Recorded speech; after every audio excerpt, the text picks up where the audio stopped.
नमस्कार। आज डिस्कसन करिबा वास्तु अनुजाई रोसई घर अग्नि तत्वर एक्टिविटी रोसई गृह आम घरे वास्तु हिसाब रे कौन को जगह रखिपर जदि आम नुआ घर करुचे ये कथा को विशेष ध्यान दे रखा। जदि पुराना घर अलरेडी आप घरे रोचंती तो रोसई कौ जगार अच्छी तार प्रतिकार कौन आम पूर्व वीडियो डिस्कसन करचंती आपण जाई सेठी देखि परिबे।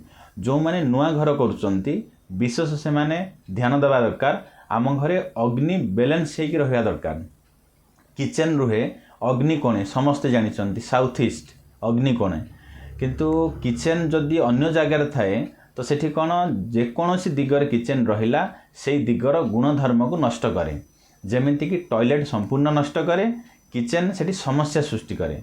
जेमिति कि मन करा जाऊ आपनकर उत्तर दिगरे किचन अच्छी तो सेठी सृष्टि करे घर को जोटा कि सुजोग आसबारे बाधा आसे बा छुआ मानकर चाकरी लागू लागू अल्प टिकेरु कटि जाए बा बिजनेस क्षेत्र में लोक आसी फेरी जाती, लोक आसती किंतु फेरी जाती। यही सब सुजोग आम हाथ को आसे किंतु पलाए।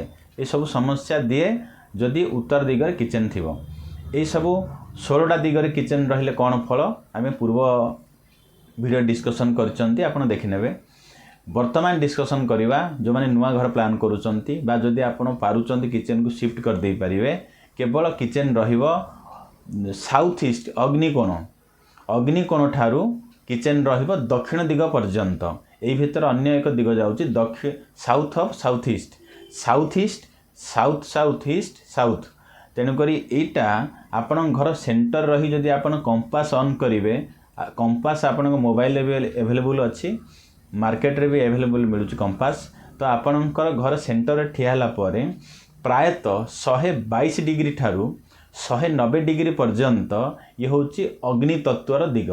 तो एठी आपण रोसई करि परिबे, एठी आपण रोसई गृह करि परिबे। किंतु विशेष ध्यान देवा दरकार। एठी रोसई घर जदि आपण करूचंती एई रोसई घर रो स्लैब किचन रो स्लैब टी रेड कलर हेथिबो किंबा ऑफ व्हाइट हेथिबो किंबा ग्रीन कलर हेथिबो। मेनली रेड कलर जदि करूचंती रेड ग्रानाइट से अति शुभ फल दिए। जदि किचन आपणकर एई डिग्री भितर थिबो 122 डिग्री 190 भितर किंतु स्लैब टी जदि ब्लैक हेथिबो ताहले ये मध्य वास्तु दोष क्रिएट करे। एई तीन दिग ही किचन पई अति शुभ।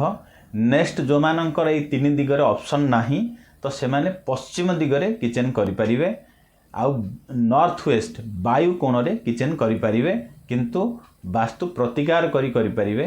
कौन वास्तु प्रतिकार जदि पश्चिम दिग किंबा वायु कोण रे जदि आपण किचन करूचंती किचन रो स्लैब टी येलो कलर हलदिया कलर स्टोन जदि हेथिबो ताहले किचन रो दोष कटि जिवो। आपणकर घरे सुख शांति वृद्धि आसीबो, घरे फायर बैलेंस हेकी रहिबो। एई सब छोट छोट प्रतिकार करिकी छोट छोट जिनस प्रति आपण नजर रखिकी घरे फायर को बैलेंस करि परिबे।